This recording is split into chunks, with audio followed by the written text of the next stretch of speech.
नमस्कार मित्रांनो. चला तर मग श्री एज्युकेशन या चॅनलवर तुमचं स्वागत आहे.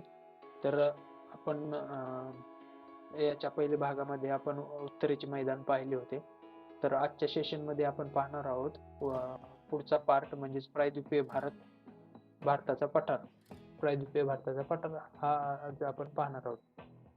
भारताच्या भूगोलमध्ये आपण आज प्रायद्वीपीय भारताचा पठार म्हणजेच पेनिसुलर प्लॅटो हे पाहणार आहोत. चला तर मग आजच्या व्हिडिओला सुरुवात करूया. जर पहिले व्हिडिओ तुम्ही आपल्या चॅनलवरचे पाहिले नसतील तर श्री एज्युकेशनवर जाऊन ते तुम्ही पाहून घ्या व आपल्या चॅनलला सबस्क्राईब केलं नसेल तर सबस्क्राईब करून घ्या आणि व्हिडिओ जर तुम्हाला आवडला तर लाईक आणि शेअर नक्की करा. चला तर मग आजच्या व्हिडिओला सुरुवात करू. आज आपण पाहणार आहोत प्रायद्वीपीय भारताचा पठार. तर प्रायद्वीपीय भारताच्या पठारमध्ये आपण भारताच्या भूगोलमध्ये आतापर्यंत हिमालय पाहिलं, पर्वत पाहिलं, हिमालयाच्या नंतर इथले मैदान पाहिले. आता आपण पाहणार आहोत प्रायद्वीपीय भारत. तर प्रायद्वीपीय भारत हा कोणता आहे तुम्हाला मी सांगितलेला आहे. प्रायद्वीपीय म्हणजे 3 साईडने पाण्याने वेढलेला. तर हा जो भाग आहे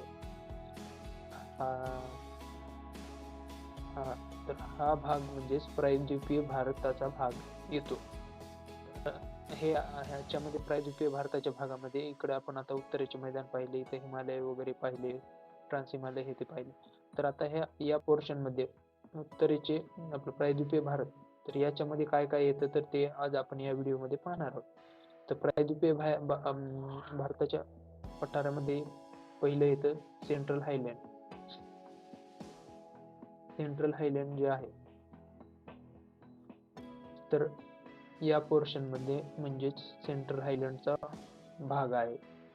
नंतर जो अरावली पर्वत दाखवला आहे तो हा या भागामध्ये अरावली पर्वत येतात. नंतर छोटा नागपूरचा पठार जो आहे तर तो ते छोटा नागपूरचा पठार येतो. नंतर जे शिलांग पठार दिलेला आहे तर शिलांग पठार म्हणजेच मेघालयाचा पठार सुद्धा असं म्हणतात. म्हणजेच हा इथे येतो मेघालयाचा पठार व शिलांग पठार. त्यानंतर जे येतं दख्खनचा पठार तर सर्वांना माहित आहे.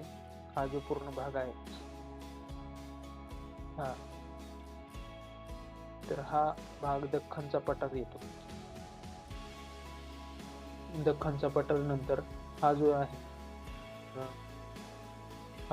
तर हे आहेत पूर्वी घाट आणि हे जे आहे आपलं हा आहे पश्चिमी घाट आणि हा आहे पूर्वी घाट. आणि हे जे दोन्ही ज्या ठिकाणी मिळतात तर तिथे आहे निलगिरीची पहाडे. हे जे दोन्ही पश्चिम आणि पूर्व घाट, हे पश्चिम घाट आणि पूर्व घाट जिथे मिळतात तिथे निलगिरीचे पर्वत आहे. नंतर जे वरच्या साईडला हे असे येतात तर हे आहेत विंध्य पर्वत आणि त्याच्या खाली येतात सतपुडा पर्वत. तर प्रायद्वीपीय भारतामध्ये हे एवढे भाग आहेत. तर आज आपण हे सर्व या भागामध्ये पाहणार आहोत. तर पहिल्यापासून एकदा घ्या. सेंट्रल हायलँड हा जो भाग आहे तर हा आहे सेंट्रल हायलँड. नंतर हा जो आहे हा आहे अरावली पर्वत. हा जो आहे हा छोटा नागपूर. हा जो आहे हा शिलाँगचा पठार. नंतर हे जे आहे ते विंध्य पर्वत. नंतर येतं सतपुडा पर्वत. नंतर इकडे येतं पश्चिम घाट. इकडे येतं पूर्वी घाट आणि दोन्हीच्या पूर्वी घाट आणि पश्चिम घाट जिथे मिळतं तिथे येतं निलगिरीचे पर्वत. आणि हा जो आहे तर हा आहे दख्खनचा पठार. तर हे झाला प्रायद्वीपीय भारत. आणि याच्या पहिलं जे आपण पाहिलं तर हे ट्रान्स हिमालय, नंतर हे 3 हिमालयामध्ये कोणत्या हे येतात. आणि हा जो भाग आहे तर हा उत्तरेचे मैदान हे तर हा आहे टोटल भारत. तर त्याच्यामध्ये आता आपण प्रायद्वीपीय भारत बद्दल पाहिलं. तर आता आपण त्याबद्दल इन डिटेल पाहूयात. तर पहिलं जे येतं सेंट्रल हायलँड मध्ये तर अरावली पर्वत पाहू आपण. इथे हे जे अरावली पर्वत आहे ते इंडियन डेझर्ट म्हणजेच थारचं मरुस्थळ त्याच्यामध्ये येतं अरावली पर्वत. अरावली पर्वत कुठे येतं? थारचा मरुस्थळ म्हणजे इंडियन डेझर्ट. तर हे राजस्थानच्या भागामध्ये जे डेझर्ट आहे तर तिथे राजस्थानमधनं हा भाग आहे. राजस्थान, हरियाणा, दिल्ली असंच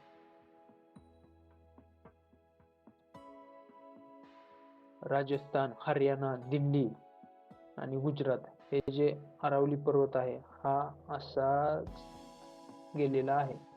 तर हा अरावली पर्वत 4 ह्याच्यातून गेलेला आहे, म्हणजे राजस्थानमधून गेलेला आहे, गुजरातमधून गेलेला आहे, हरियाणा आणि दिल्लीमध्ये सुद्धा त्याचा विस्तार आपल्याला पाहायला मिळतो अरावली पर्वतचा. तर हे जे टोटल अरावली पर्वत आहे तर ते 800 किलोमीटरचं आहे आणि हे सर्वात जुने पर्वत आहेत. हे अरावली पर्वत जे आहेत ते सर्वात जुने पर्वत म्हणून ओळखले जातात. हे खूप खूप म्हणजे हिमालय जसं तुम्हाला मी सांगितलं की हे नवीन पर्वत आहेत, तसे जे अरावली पर्वत जे आहेत ते सर्वात जुने पर्वत आहेत.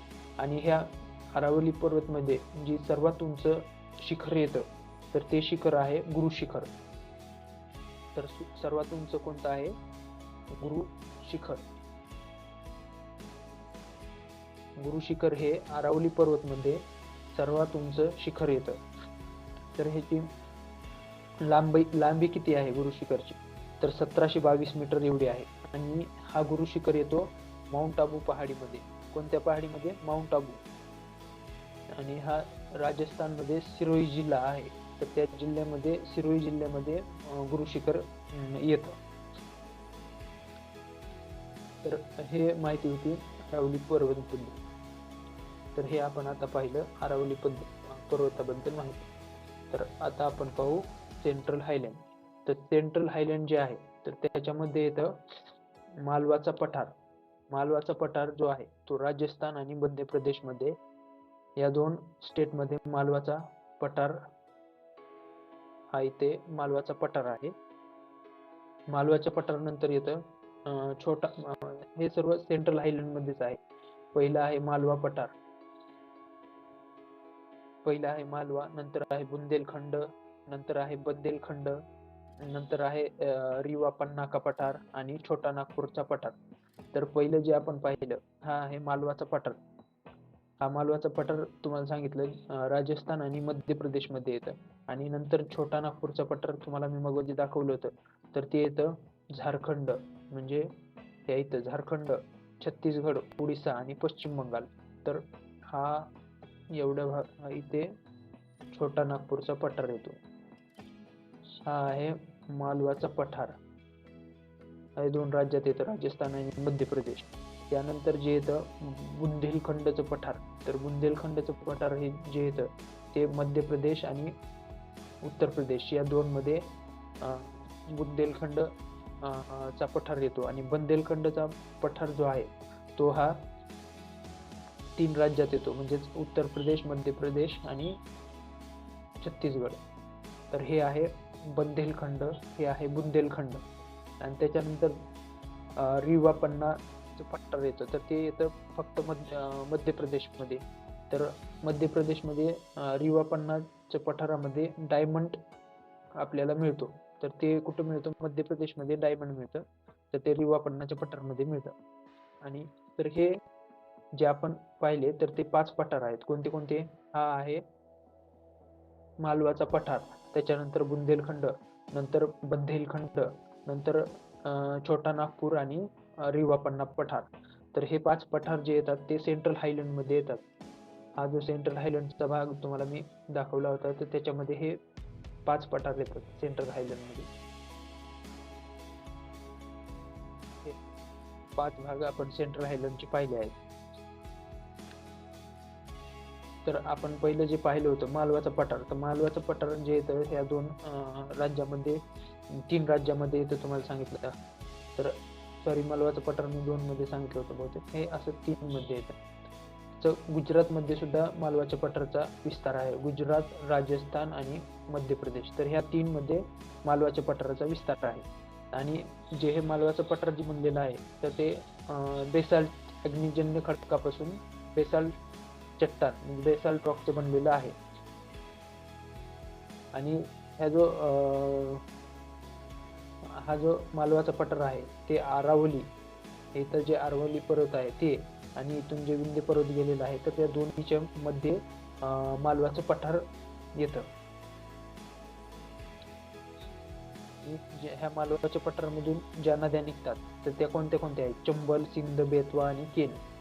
ह्या ज्या यमुना नदी जी इथून अशी यमुना नदी वाहते,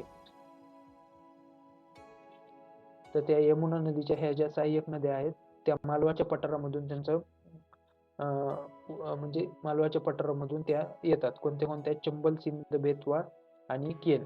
तर हे होतं मालवाच्या पठाराबद्दल माहिती. तर याच्यानंतर आपण पाहणार आहोत छोटा नागपूरच्या पठाराबद्दल माहिती. छोटा नागपूरचा पठार हा 4 राज्यामध्ये आहे, हे तुम्हाला मी विस्तार त्याचा सांगितलं. कोणत्या कोणत्या? हा झारखंड, छत्तीसगड, ओडिसा आणि पश्चिम बंगाल. तर हा जो आहे तर इथे ह्या 4 राज्यामध्ये जो येतो तो छोटा नागपूरचा पठार आहे. आणि झारखंडमध्ये सर्वात जास्त खनिज जे आहे ते झारखंडमध्ये पाहायला मिळतं छोटा नागपूरच्या पठारातलं. ते कोणतं? कोयला, म्हणजे कोळसा जो आहे तर तो छोटा नागपूरच्या पठारामध्ये झारखंडमध्ये कोळशाची खाण पाहायला मिळते. आणि जे हे काय आपण पाहतो छोटा नागपूरचा पठार, तर छोटा नागपूरच्या पठारामध्ये 3 दुसरे पठार येतात. तर ते कोणते कोणते पठार आहेत? छोटा नागपूरच्या पठारामध्ये दुसरे 3 छोटे छोटे पठार जे येतात ते आहेत रांची, हजारीबाग आणि कोडरमा. तर रांची पठार, नंतर दुसरं येतं कोडरमा पठार आणि तिसरं येतं हजारीबाग पठार. आणि जे झारखंडमध्ये सर्वात जास्त कोळसा जे मिळतो तर ते जादूगोड्याच्या खाणमध्ये, सिंहभूम जिल्ह्यामध्ये जादूगोड्याची खाण जी आहे तर तिथे सर्वात जास्त युरेनियमची खाण आहे. आणि झारखंडमध्ये कोळसा सुद्धा सर्वात जास्त मिळतो. आणि युरेनियमची खाण जी आहे ती झारखंडमध्ये जादूगोडा खाण म्हणतात आणि ती सिंहभूमी जिल्ह्यामध्ये येते. तर हे जे आहे तर वरच्या साईडला येतं रांचीचा पठार आणि मधून ही अशी दामोदर नदी वाहते. इथे येतं रांची पठार. वरच्या साईडला रांची येतं आणि खालच्या साईडला येतं हजारीबाग पठार आणि हजारीबाग आणि मधून वाहते दामोदर नदी. आणि हे जे छोटा नागपूरचा पठार आहे तर त्याची सर्वात उंच जर शिखर कोणतं असेल तर ते आहे पारसनाथ.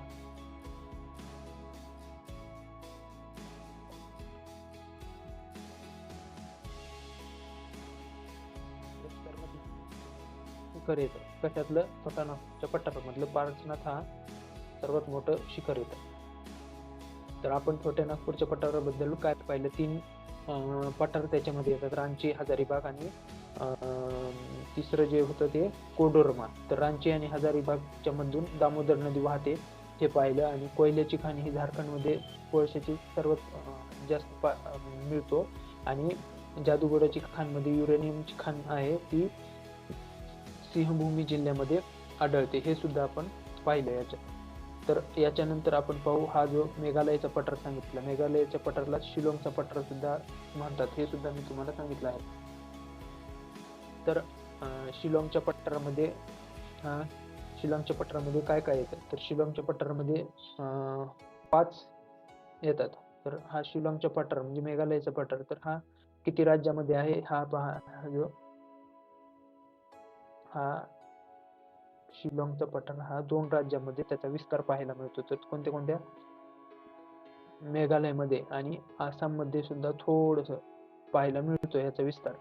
तर हे आहे तर हे असं शिलाँगचे पठार म्हणजेच मेघालयाच्या पठाराचा विस्तार आहे.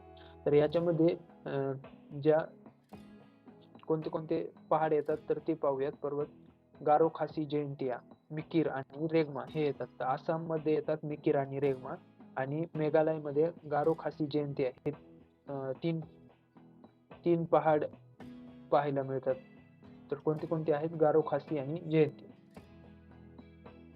यालाच हे जे शिलाँगचं पठार आहे तर हे राजमहलची पहाडी त्याचाच विस्तार आहे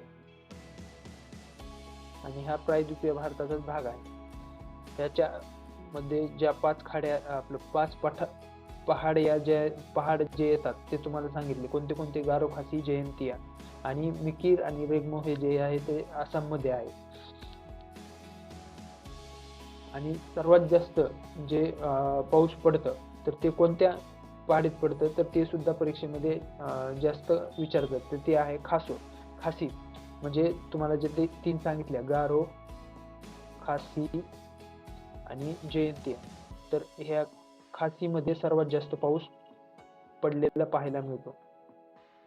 तर हे होतं पूर्वेच्या मध्ये जो पठारामध्ये जो येतो, मेघालयचा पठार म्हणजे शिलाँगचा पठार. तर त्याच्याबद्दल आपण पाहिलं. तर त्याच्यानंतर हा जो इथे येतो ते विंध्यचा पर्वत. तर विंध्यचा पर्वताचा विस्तार हा मध्य प्रदेशमध्ये पाहायला मिळतो. तर विंध्य पर्वतमध्ये पन्नाची जी खाण आहे तर ती पाहायला मिळते. पन्नाची खाण म्हणजे पन्नाला हिरा जिथे भेटतो ते पन्नाची खाण असं नाव आहे. तर ते कुठं आहे तर ते विंध्य पर्वतामध्ये पाहायला मिळतं. आणि हा जो विंध्य पर्वत आहे ते वरचा म्हणजेच हा जो दक्षिण भारत आहे आपलं, उत्तर भारत आहे, तर उत्तर भारत आणि हा जो दक्षिण भारत आहे तर याला वेगळं कोण करतं तर हे विंध्य पर्वत जे आहे तर ते दक्षिण भारत आणि उत्तर भारत यांना वेगळं करायचं काम करतं. ही जी आहे तर ती बाउंड्री आहे दक्षिण आणि त्या दोन्हीची. आणि त्याच्यानंतर जे येतो सतपुडाचा पर्वत. तर सतपुडा पर्वत आपण पाहणार आहोत. तर सतपुडा पर्वत जे आहे तर सतपुडा पर्वत मध्ये 3 पहाड येतात. तर ते 3 पहाड कोणते कोणते आहेत? पहिला आहे राजपिपला. त्याचा विस्तार जे आहे गुजरात आणि मध्य प्रदेशमध्ये आहे. कोणतं? राजपिपला. त्याच्यानंतर येतं महादेव पहाडी इथं, तर ती सुद्धा MP मध्येच आहे. आणि त्याच्यानंतर येतं मैकाल पहाडी. तर हा असा त्या सतपुडा पर्वताचा हा असा विस्तार आहे. तर त्याच्यामध्ये सतपुडा पर्वतामध्ये 3 पहाड येतात. तर ते 3 पहाड कोणते कोणते आहेत? एक आहे राजपिपला, दुसरा आहे महादेव आणि तिसरा आहे मैकाल. आणि सतपुडा पर्वताची सर्वात मोठी जे शिखर आहे तर ते कोणतं आहे तर धूपगड जे आहे ते सतपुडा पर्वतचं सर्वात उंच शिखर आहे. आणि ते धूपगड कशामध्ये येतं तर महादेव पहाडीमध्ये धूपगड येतं. आणि धूपगड हे सर्वात उंच सतपुडा पर्वतचं शिखर आहे. तर त्याची उंची किती आहे तर 1350 मीटर त्याची उंची आहे. आणि सतपुडा पर्वताच्या उत्तरेला म्हणजे याच्या उत्तरेला नर्मदा नदी वाहते आणि त्याच्या दक्षिणेला ही अशी इकडं ताप्ती नदी वाहते आणि इकडून नर्मदा नदी वाहते. तर नर्मदा नदी आणि ताप्ती नदी यांचं विभाजन या सतपुडा पर्वताने झालेलं आहे.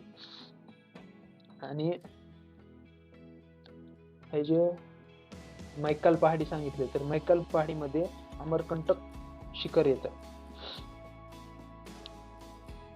तर ही एवढी माहिती होती तर आपण पाहिलेली सतपुडा पर्वताबद्दल.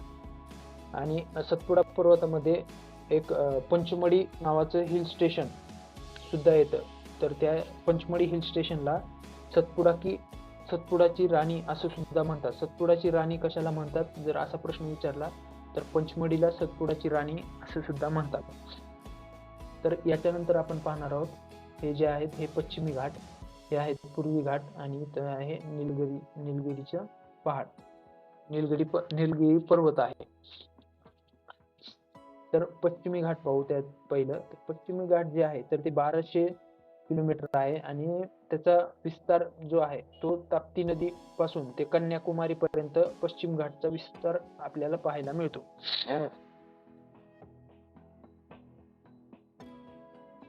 तर महाबळेश्वर च शिखर जे आहे तर तिथून कृष्णा नदीचा उगम पावतो हे सुद्धा तुम्हाला माहीतच असेल. याच्यामध्ये परत कर्नाटक मधली ब्रह्मगिरी शिखर सुद्धा याच पश्चिम घाटामध्ये पडतं. पश्चिम घाटामध्ये दक्षिण भारताची सर्वात उंच जे शिखर आहे तर ते येतं अन्नाईमुडी हे केरळमध्ये येतं. आणि केरळ जो आहे तर केरळला बघायला म्हणजे मसाल्याची बाग हे केरळला मसाल्याची बाग सुद्धा म्हणून संबोधलं जातं. आणि अन्नामलाईची जी पहाडी आहे तर ती अन्नामलाईची पहाडी ही इथे केरळमध्येच येते. जी आता तुम्हाला मी अन्नामुडी शिखर सांगितलं, तर त्या अन्नामुडी शिखरमध्ये अन्नामलाई पहाडी हे येते. म्हणजेच अन्नामलाई पहाडी जी आहे तर त्याच्यातली ही पहाड जे आहे अन्नामलाई, तर अन्नामलाई पर्वतामध्ये सर्वात उंच शिखर जे आहे ते अन्नामुडी शिखर येतं. अन्नामुडी शिखर हे जे आहे ते अन्नामलाई पहाडीमध्ये येतं आणि ते केरळमध्ये येतं. तर हे होतं पश्चिम घाटबद्दल माहिती. यानंतर आपण पाहू निलगिरी पर्वत. तर निलगिरी पर्वत हा पश्चिम घाट आणि पूर्व घाट यांना जोडण्याचं काम करतो. म्हणजे हे दोन पर्वतरांगा जिथे मिळतात तिथे निलगिरीचा पर्वत आहे. निलगिरीचा पर्वत चे सर्वात उंच जर शिखर कोणतं आहे तर टोडा बेटा जे आहे ते निलगिरी पर्वतचं सर्वात उंच शिखर आहे. आणि निलगिरीच्या पर्वतामध्ये सदाबहार वन पाहायला मिळतात. आणि निलगिरी पर्वत हे जैवविविधतेसाठी सर्वात प्रसिद्ध आहे. आणि हे इकडं आहेत पूर्वी घाट. तर पूर्वी घाटामध्ये सर्वात उंच जे शिखर आहे तर ते महेंद्रगिरी आहे. तर पश्चिम घाटमध्ये सर्वात उंच शिखर सांगितलं तुम्हाला अन्नामुडी. ते कशात येतं? अन्नामलाई पर्वतामध्ये येतं. आणि पूर्वी घाटमध्ये येतं ते महेंद्रगिरी. आणि निलगिरी पर्वताचं जे तुम्हाला सांगितलं ते आहे टोडा बेटा. तर टोडा बेटा हे निलगिरी पर्वताचं सर्वात उंच शिखर आहे. अन्नामुडी हे पश्चिम घाटमधलं सर्वात उंच शिखर आहे. आणि पूर्वी घाटमधलं जे तुम्हाला सांगितलं तर ते आहे महेंद्रगिरी, सर्वात उंच शिखर आहे. पश्चिम घाटामधलं हे जे दक्षिण भारतात येतं तर त्याच्यातलं सर्वात उंच जे आहे तर ते अन्नामुडी म्हणजेच अन्नामलाई हे आहे. तर हे सर्व आपण आजच्या भागामध्ये प्रायद्वीपीय भारत याच्याबद्दल इन डिटेल माहिती पाहिलेली आहे. तर हा व्हिडिओ जर तुम्हाला आवडला असेल तर आपल्या चॅनलला सबस्क्राईब करा आणि ह्या व्हिडिओला लाईक आणि शेअर नक्की करा. आणि जास्तीत जास्त तुमच्या मित्रांना हा व्हिडिओ शेअर करा म्हणजे त्यांना सुद्धा या व्हिडिओचा फायदा होईल. आणि जर कोणी आपल्या चॅनलला अजून सबस्क्राईब केलेलं नसेल तर सबस्क्राईब करून घ्यावे. तर आजचा व्हिडिओ हा एवढाच होता. आजचा व्हिडिओ हा इथे संपतो. तर बाकीचा आपण आता उद्याच्या भागामध्ये पाहू. तर आजचा व्हिडिओ इथे संपतो. जय हिंद, जय महाराष्ट्र.